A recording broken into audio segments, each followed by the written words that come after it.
Ayan, ito pala yung ating 3K carburetor. Ayan guys.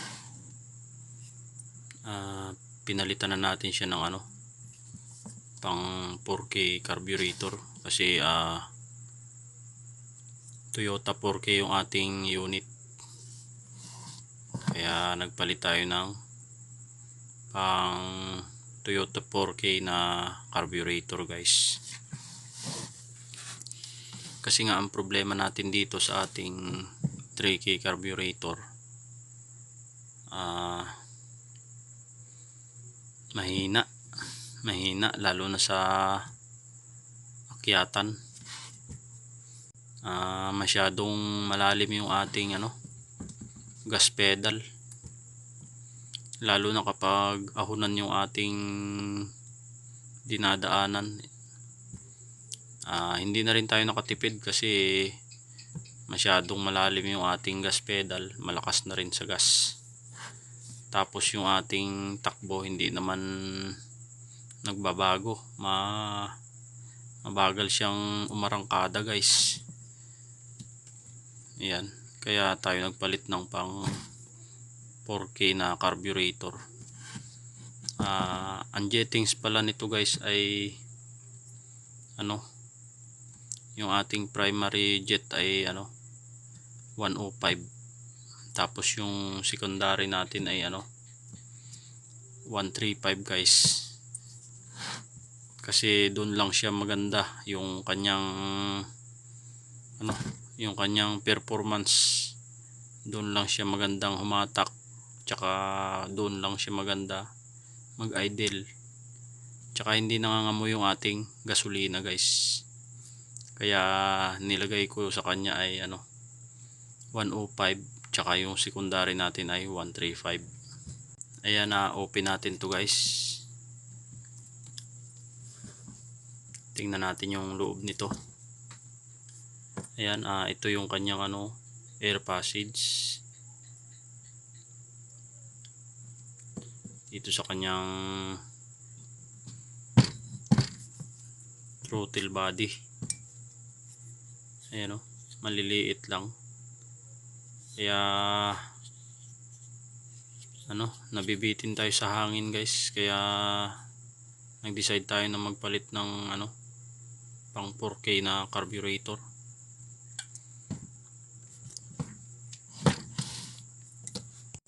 Open natin to guys, tingnan natin yung loob nito. Yung kanyang primary venturi guys, okay naman, malalaki naman yung kanyang primary venturi kesa dun sa ating 4K carburetor. Kaya lang yung butas sa ating throttle ayan maliit lang. Doon siya bumawi sa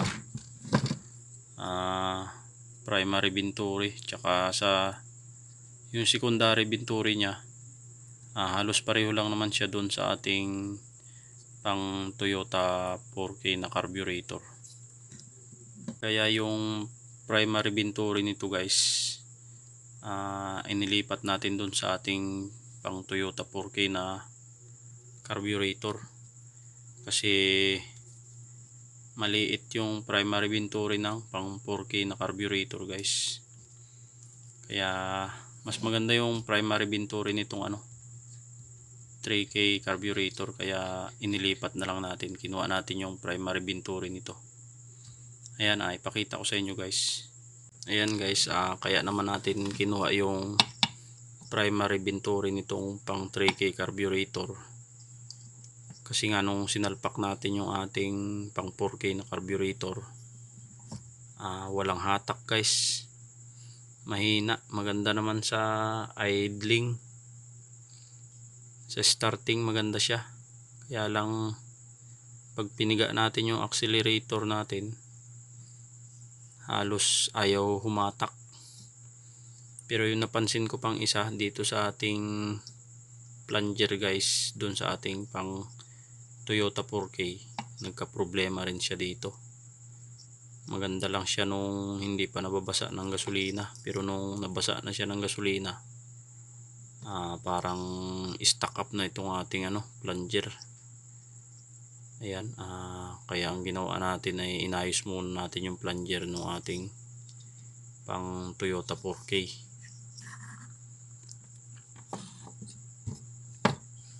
Tsaka itong primary venturi nito inilipat natin guys dun sa ating pang Toyota 4K. Ayan, napakaliit. Ayan guys, ito yung pang ito yung ating primary venturi dun sa pang 4K carburetor. Kaya yung primary venturi nitong 3K inilipat natin. Mas okay naman guys yung primary venturi nung pang 4K carburetor, kaya hindi na natin nilipat ito. Tsaka halos pareho naman sila ng laki guys. Dito lang sila nagkaiba, mas malaki. Ayan. Tsaka nagka-problema tayo sa plunger. Kasi nga nag-stuck up yung plunger ng pang 4K natin. Ayan. Kaya hindi rin plug and play yung carburetor guys nung ating nabili na bagong carburetor, yung ating pang Toyota 4K. Nagpalit pa rin tayo ng jettings nung ating bagong nabiling carburetor.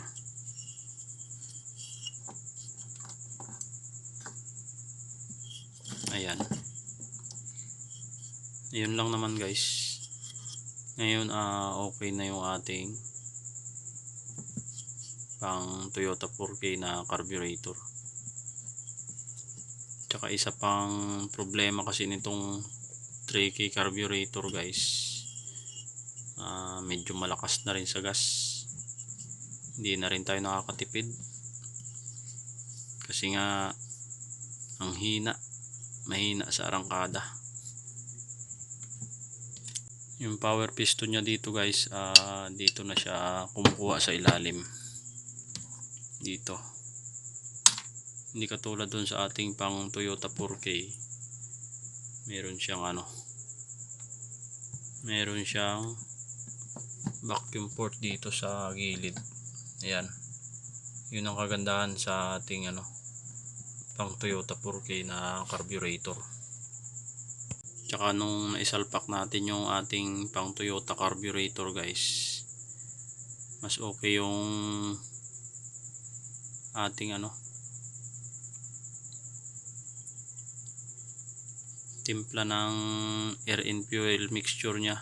Maganda yung timplada guys, kasi yung ating tambutso sa unang andar guys ay nagtutubig-tubig.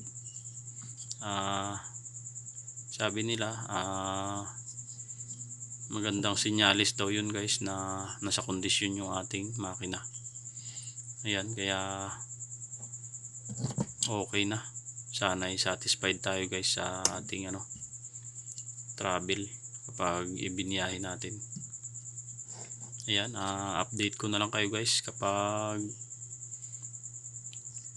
na i-travel natin yung ating pang Toyota 4K na carburetor, kung matipid ba tayo sa gas o mas tumakaw. Ayan, itong pan 3K na carburetor natin ay ibibigay na lang natin sa sa may gusto na mag 3K carburetor. Ayan, may kausap na ako dito guys. Nagkasundo kami na swap na lang kami sa kanyang carburetor, pang 2E carburetor guys yung kanya. Nagkasundo kami guys na swap na lang kami sa kanyang carburetor, 2E carburetor guys. Ayan, ito isuswap na lang natin to guys. Okay naman to guys sa sa highway, kung highway lang tayo. Pero kung mga akyatin yung ating mga dinadaanan ay ano, kulang na kulang talaga guys sa ano, sa power. Nagtry na kasi ako ditong mag-upgrade ng ating ano, power jet guys. Ginawa nating 50. Kaya lang pangit yung andar. Manginig. Kaya pinalitan natin ng ano, mas maliit pa yung ating power jet dito. Ayaw niya ng ano, size 50 na power jet. Kaya no choice tayo guys, nag-stock tayo dun sa ano, mas maliit na power jet. Kasi dun stable yung andar ng ating makina, tsaka mas pino at matining guys. Kaya nag-stay tayo dun sa ano, mas maliit na power jet.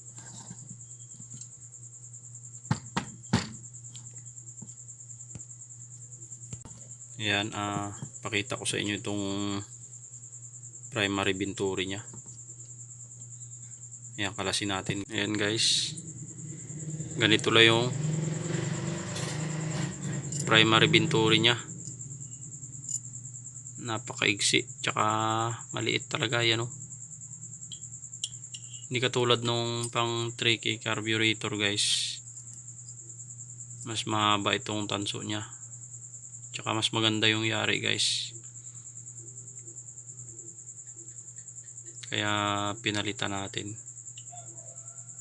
yung primary venturi nitong pang 3K, nilipat natin guys. Kaya itong pang 4K natin ay dito natin ilagay na lang sa ano, 3K carburetor. Yan, oh, maliit. Ayan guys, hindi na tayo babalik sa 3K carburetor. I-swap na lang natin to sa may gusto. Ayan, may kausap na ako dito guys. Swap kami sa kanyang pang 2E carburetor. Ayan, dito sa ating pang 3K na carburetor. Kaysa ibenta ko, i-swap na lang natin guys. Ayan, para may extra carburetor tayo, pang 2E carburetor. Ayan. Ayan guys, ito yung ating ano, 2E carb. Sinwap natin yung ating pang 3K carburetor guys. Ayan, tingnan natin to kung anong lagay nitong carburetor na to, kung okay pa. Yan, mga sira na yung mga spring nya dito sa may choke, tsaka yung dustpot nya dito sa choke sira din. Ayan guys, tingnan natin yung loob nito guys.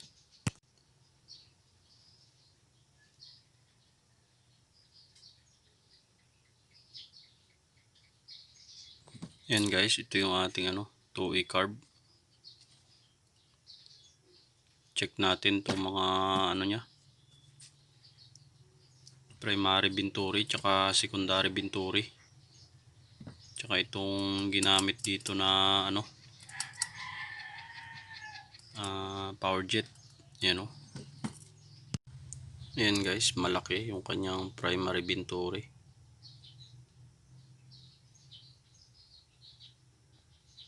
Tsaka malalaki yung butas. Ayan, kinatay na natin guys yung ating 2-way carburetor na pang 4K. Ayan, oh.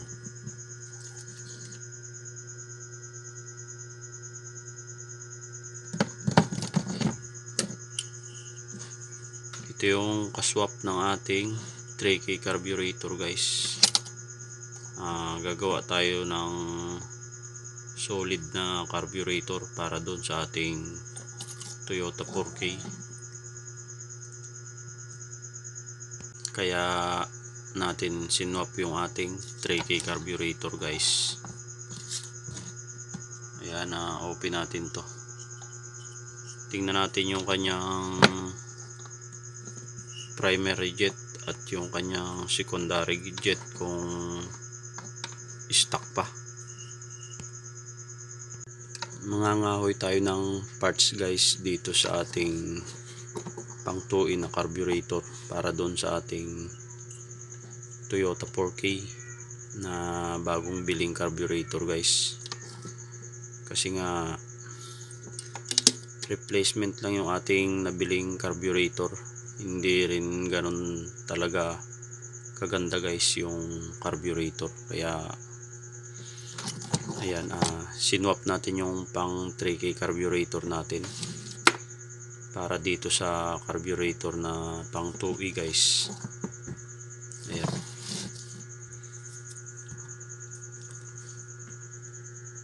Kasi nung sinalpak natin yung bagong carburetor natin, maganda naman yung idle, maganda sa starting, mahinang humatak, ayaw humatak guys. Kaya ayan, kukuha tayo dito ng parts para dun sa ating bagong carburetor. Tingnan natin yung ano nito, yung primary jet, kung ano ang nakasalpak. Gamit tayo dito ng 14 guys.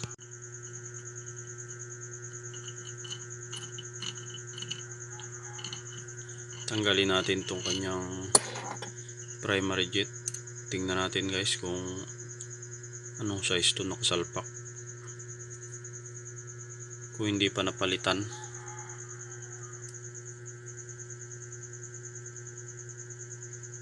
Ayan guys, wala siyang number.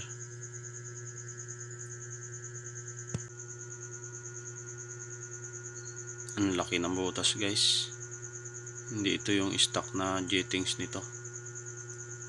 Ayan.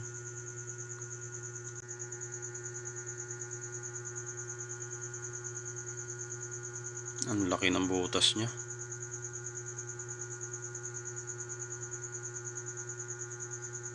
Masyadong malaki yung butas nito guys, yung primary jet nito. Kalasin natin yung kanyang secondary jet.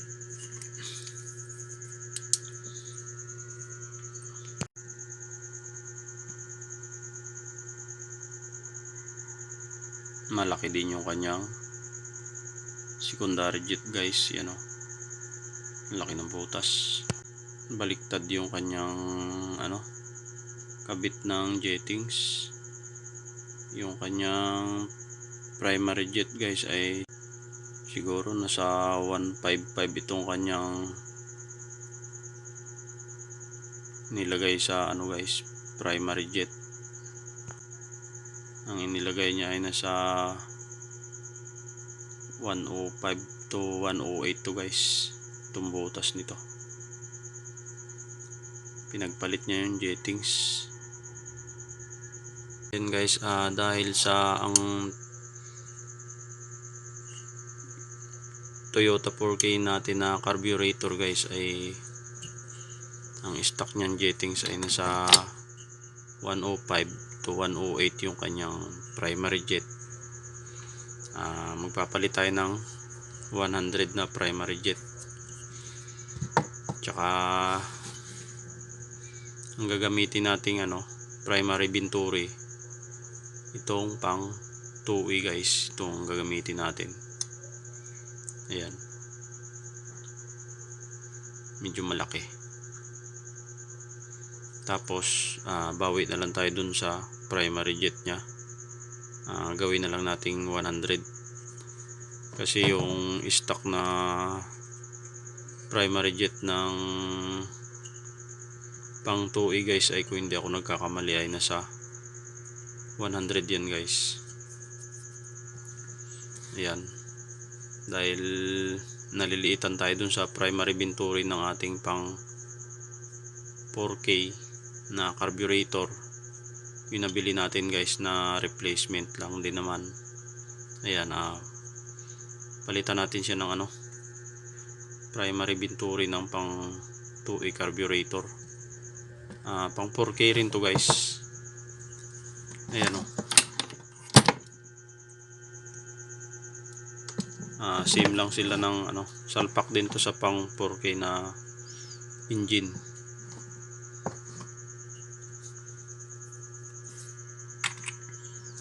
Ayan, ito yung kanyang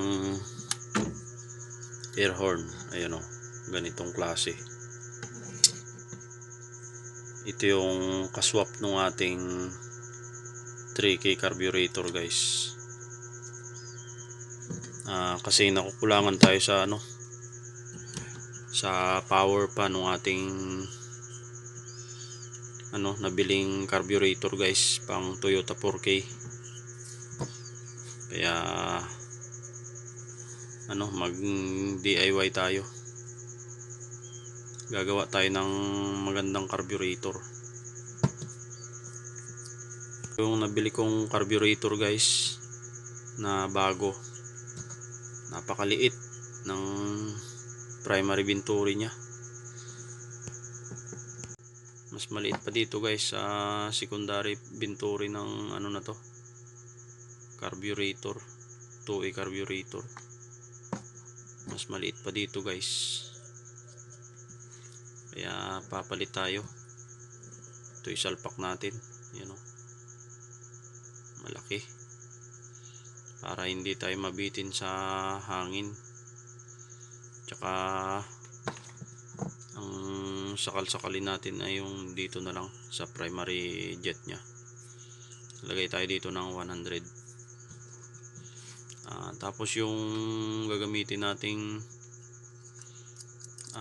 power jet dun sa ating Toyota 4K ay gamit tayo dyan ng size 50 guys. Yung stock na power jet nung nabili nating carburetor, size 50 yung ating guys, yung power jet nun. Ayan guys, ipagpalit na natin itong kanyang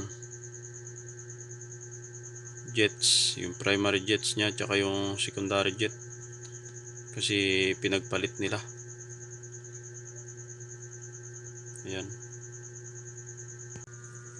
Ayan, ito yung ating kukunin lang guys, yung kanyang primary venturi. Tsaka bago tayo doon ng yung nakasalpak na primary jet sa aking pang Toyota 4K guys ay 105. Tipirin natin ng konti. Palit tayo dyan ng 100 na lang, kasi magpapalit tayo ng mas malaking primary venturi. Yan, ito primary venturi ng pang 2A carburetor guys, pang Toyota 4K din. Nagpalaki tayo ng primary venturi, kaya magpalit tayo ng kaunti dun sa primary jet nya, para hindi naman tumakaw guys sa gas. Ayan, maganda yung kanyang primary venturi guys. Nakakabit ngayon doon sa aking primary venturi ay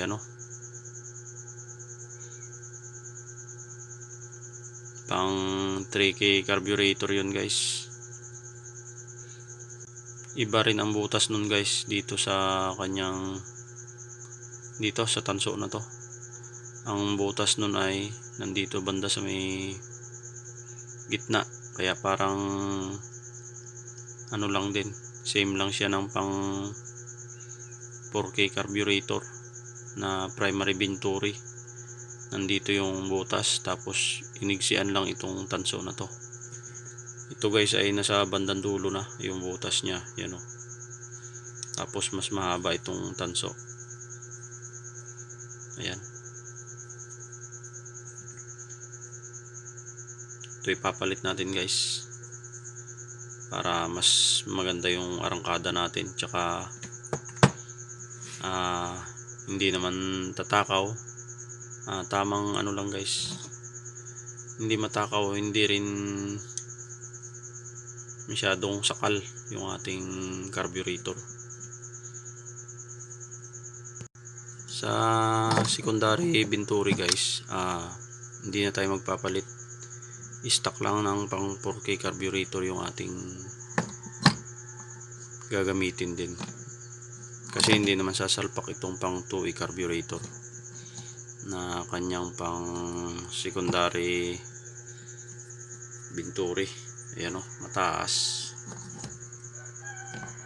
Ito lang yung gagamitin natin guys, tsaka mas maganda yung yari nito, talagang medyo imbudo guys. Yan o,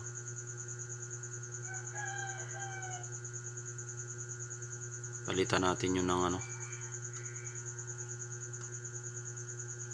primary Venturi.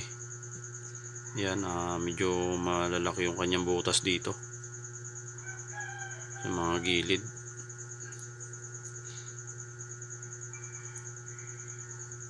Yan, sana yung magka-idea kayo guys, kapag balak kayo magbili ng bagong carburetor. Hindi dapat bago yung ating carburetor na binili guys ay maganda yung performance, lalo at replacement lang. Ayan, kaya tayo ay naghanap ng makakahuyan na carburetor guys. Ayan, ito yung gagamitin natin. Pero itong carburetor na to guys ay buuin ko rin ito, para kung sakaling magagamit pa rin natin. Ayan, okay naman tong carburetor guys, bago pa rin naman, kaya mahal ito kapag bumili pa tayo ng bago guys. Ito ay nagkakahalaga ng kulang 6,000. Ayan, pang 2E carburetor na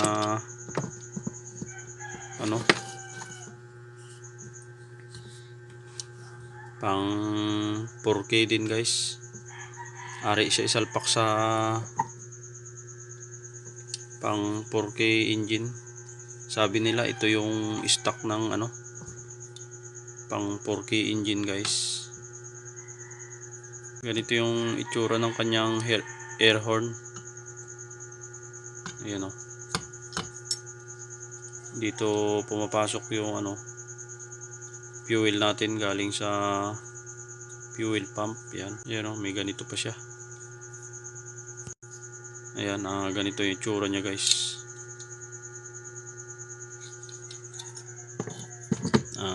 Sabi nila stock ng Toyota 4K engine ito. Marami namang klase guys ng carburetor. Ayan,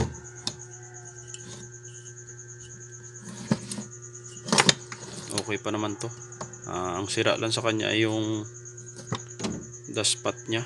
Ayan, ito yung dashpot nya dito sa may choke. Sira ito guys. Kapag nasira yung ating dashpot ng bagong carburetor, yan, meron tayong makakahuyan dito na yung dashpot nya dito.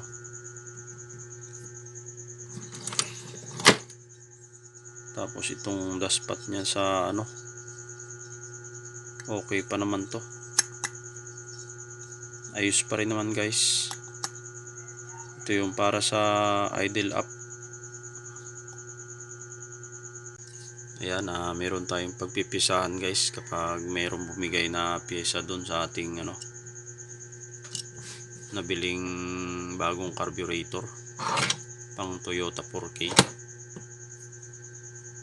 Halos same lang naman sila guys ng parts. Dito lang siya nagkaiba sa sa kanyang secondary Venturi kasi mataas tsaka mas malaki guys. Ayan o. Ayan. Kaya makukuha lang natin dito ay yung kanyang primary Venturi. Ayan guys, salpak na natin to. Primary jet na 100. Ayan. 100 yan guys, may number yan. Hindi lang makita sa camera. Tsaka ito yung ating primary Venturi ng 2E carb. Ayan. Kabit na natin to guys. Yung nakakabit sa Toyota 4K na carburetor ko guys ay primary Venturi ng 3K carburetor na replacement. Kunti lang naman yung inilaki nung primary Venturi ng 3K carburetor guys na replacement dito. Ito ay ang number nito guys ay 209. Ayan, 209. Yung primary Venturi ng 3K carb ay nasa 208 yung number guys. Ayan, ito yung ating ikakabit, medyo mas malaki. Tsaka standard ng Toyota 4K na carburetor. Ayan, tara. Kalasin na natin yung ating bagong carburetor. Yung nakakabit na primary jet dun sa ating bagong carburetor guys ay 105. Dahil magpapalit tayo ng primary Venturi na mas malaki pang 2E, magpaliit tayo ng primary jet. Gawin nating 100 guys. Tingnan natin kung ano yung ibibigay na performance nito. Kapag nabibitin, balik tayo sa 105 na primary jet.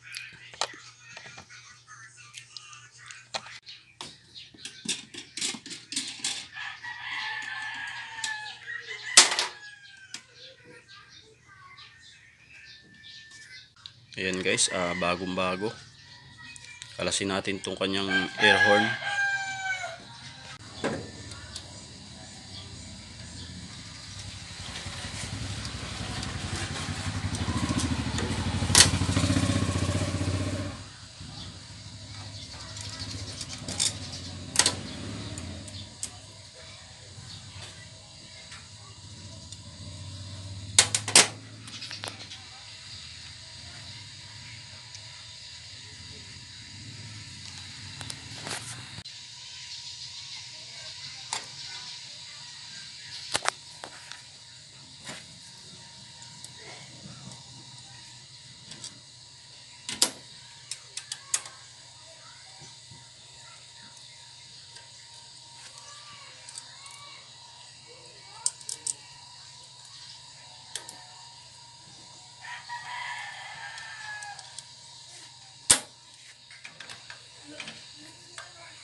Kalasin na natin tong air horn nya.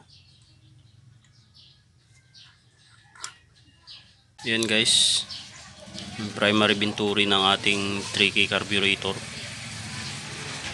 Malaki na rin siya, kaya lang palitan natin ng pang 2E carburetor. Ito ikakabit natin guys. Yan.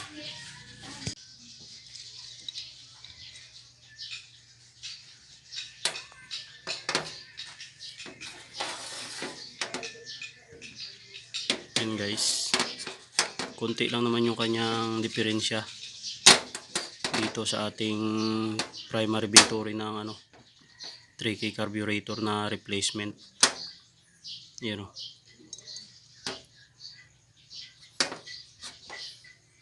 Ito ating ipapalit. Ang pinagkaiba nila guys ay yung butas. Yung sa 2A carburetor, ayan, dito sa bandang dulo yung butas niya. Dito sa 3K carburetor natin na primary Venturi, yun, may bandang itaas, bandang gitna guys. Ayan, ito ipapalit natin. Yan yung pinagkaiba pa nila, yung butas sa bandang itaas guys. Ayan,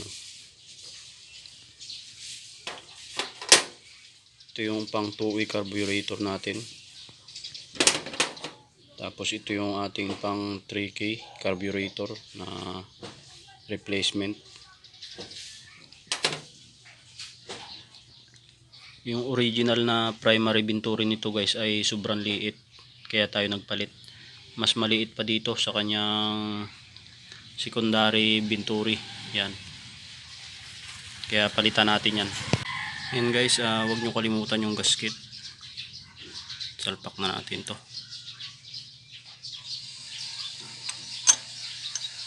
Yan, swak na swak.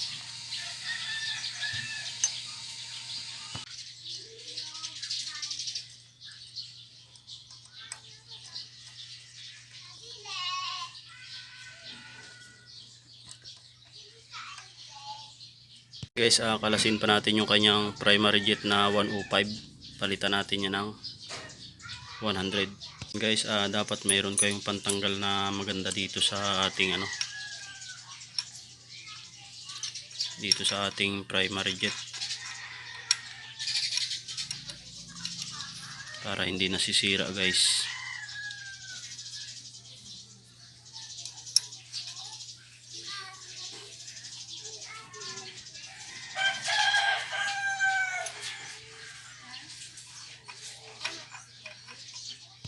Yan, ito yung ating jets na tinanggal. 105.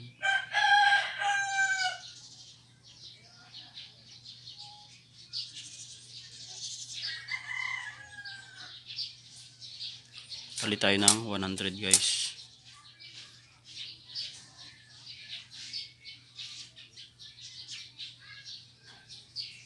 Yan o, 100. Ayan, okay na. Naikabit na natin yung ating primary jet na 100.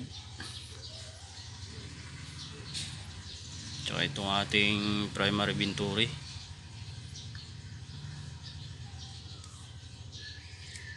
Kabit na ulit natin itong ating air horn. Naikabit na natin. Testing na lang. Pag nabitin siya sa 100 na primary jet, balik na lang tayo sa 105 guys. Pero yung ating primary Venturi, yan na yung ating gagamitin, pang 2E carburetor.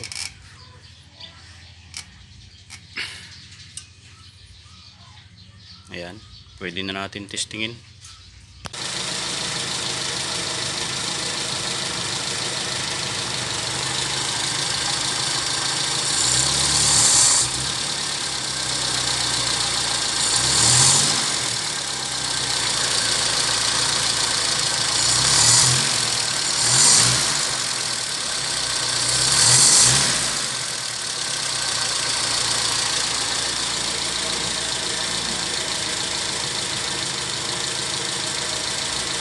Sana'y may nakuha kayong counting idea dito sa ating DIY tutorial. Ayan, ito yung ating primary jet na 105. Ibabalik natin to sa kanya kapag nabibitin tayo. Ayan.